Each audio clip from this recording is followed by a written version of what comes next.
चलिए बच्चों, आज हम स्टार्ट करेंगे, कंटिन्यू करेंगे जो हम चैप्टर स्टार्ट हमने किया हुआ था, मैग्नेटिक इफेक्ट ऑफ करंट।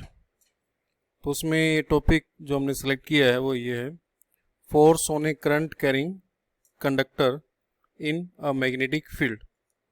तो when a current carrying conductor is placed in magnetic field, तो ये कंडक्टर शो किया है वायर जिसमें आई करंट फ्लो कर रहा है अपवर्ड डायरेक्शन में। ये करंट के लिए एरो लगाया गया है। तो it is placed in between magnetic field, इधर ये नॉर्थ पोल है, इधर साउथ पोल है। मैग्नेटिक फील्ड की जो डायरेक्शन होती है वो क्या होती है, नॉर्थ टू साउथ पोल, इस टाइप से। तो whenever current carrying wire या current carrying conductor is placed in magnetic field, then it experience magnetic force. And force के लिए फॉर्मूला है, force on the wire is equal to I L cross B, where I is the current in amperes, current flowing through the wire, that is, and B will be the magnetic field produced by these poles, and L will be the length of the wire. That is, more will be current, more will be force, more will be length, more will be force, more will be applied magnetic field, more will be force. तो ये जब भी current carrying conductor को magnetic field में place करते हैं, then it experience a magnetic force. Because a current carrying wire जो है it itself behaves like a magnet. तो इस मैग्नेट को जब हम किसी मैग्नेटिक फील्ड में रखेंगे, that is near any another magnet, तो उसके ऊपर फोर्स एक्सर्ट करेगा। तो ये फोर्स के लिए फॉर्मूला था। अब इस फोर्स की जो डायरेक्शन है, इस फोर्स की डायरेक्शन जो है उसके लिए हमारे पास ये फ्लेमिंग्स लेफ्ट हैंड रूल।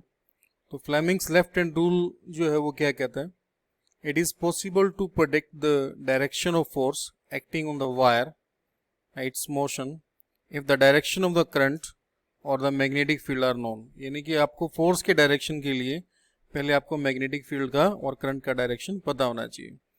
तो ये according to this rule, if we stretch our first 3 fingers of left hand mutually perpendicular to each other, जैसे थंब में और इस फिंगर में 90 डिग्री का एंगल बनना चाहिए और इन दोनों फिंगर्स में भी 90 डिग्री का एंगल बनना चाहिए। ये जो फिंगर है ये आउटवर्ड डायरेक्शन में पॉइंट कर रहा है।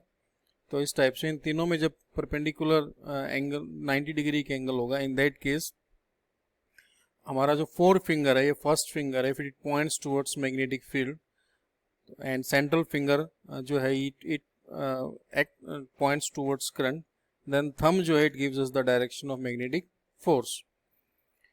तो इसकी जो स्टेटमेंट है उसको आप फिर से आप समझ सकते हैं। The direction of the force on a current carrying conductor in a magnetic field is given by Fleming's left hand rule.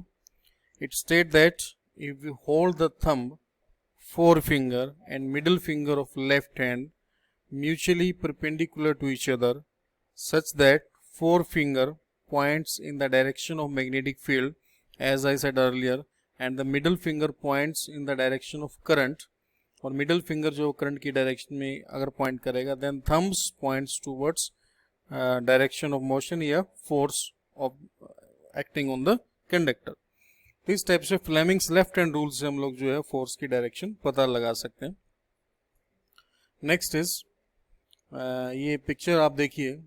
In pictures में आप क्या देख रहे हैं, एक इलेक्ट्रिक फैन है हमारे पास, ये वॉशिंग मशीन है, बच्चे इसमें वॉशिंग मशीन में क्लॉथ्स डाल रहे हैं।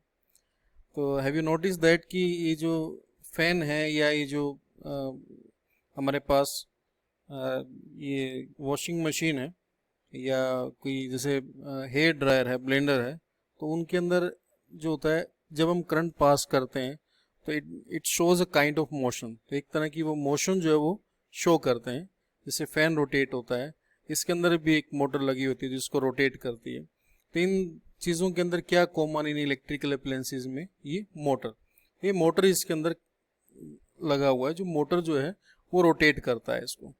तो मोटर के अंदर, मोटर जो करंट के ऊपर काम करता है, when current is pass through the motor it works, it rotates, और उसकी वजह से फैन हमारा या ये जो वॉशिंग मशीन के अंदर जो रोटर है वो रोटेट करता है।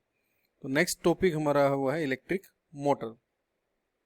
तो इलेक्ट्रिक मोटर क्या है? A motor is a device that changes electrical energy into mechanical energy. Electrical motor जो है वो डिवाइस है जो चेंज करता है इलेक्ट्रिकल एनर्जी को मैकेनिकल वर्क में।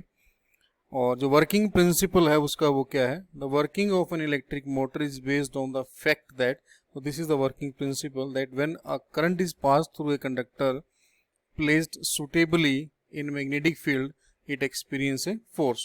तो जो कि हम लास्ट में करके भी आए हैं कि whenever current carrying conductor is placed in magnetic field it will experience a magnetic force। तो यही इसका प्रिंसिपल है मोटर का कि when a conductor is placed in magnetic field then it experience a magnetic force, और force का जो direction है वो कौन सा रूल देता है, Fleming's left hand rule. So it is based on the fact that when current is passed through a conductor placed suitably in a magnetic field, it will experience a magnetic force। ये electric motor का जो construction है, जो diagram है, वो है आपके सामने। तो इसमें it consist a magnetic field, north pole है परमानेंट मैग्नेटिक नॉर्थ पोल और south pole which produces strong magnetic field. और मैग्नेटिक फील्ड के अंदर हमने एक कॉयल जो है आर्मेचर कॉयल ABCD ये प्लेस किया है। It is made up of insulated copper wire which is bounded up over a metallic frame.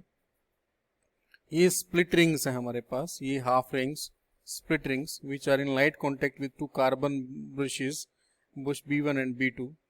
और इस कॉयल में करंट पास करने के लिए हमने इस बैटरी यहाँ पर कनेक्ट किया है। Next is construction of electric motor. तो मोटर का कंस्ट्रक्शन क्या है, तो it consist an armature coil, ये कॉयल है हमारे पास ABCD, number of turns insulated copper wire जैसे आपको बताया था which is bounded up over a metallic frame.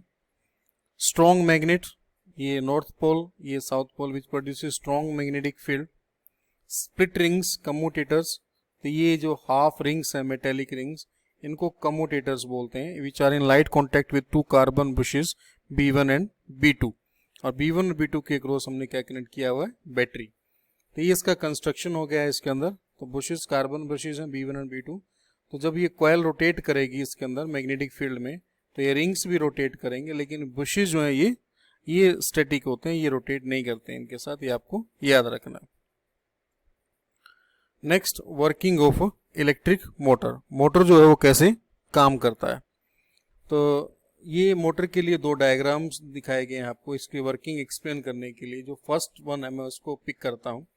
तो इसमें जैसे हम करंट पास करेंगे बैटरी का पॉजिटिव टर्मिनल से करंट ऐसे फ्लो करेगा। ये करंट B1 बुश में से होता हुआ C1 जो कम्यूटेटर है या स्प्लिट रिंग इसमें से जाएगा। फिर ये करंट आपका अलोंग दिस सर्किट ABCD ऐसे मूव करेगा अलोंग दिस इंटरनल सर्किट और फिर इस टाइप से फ्लो करेगा करंट।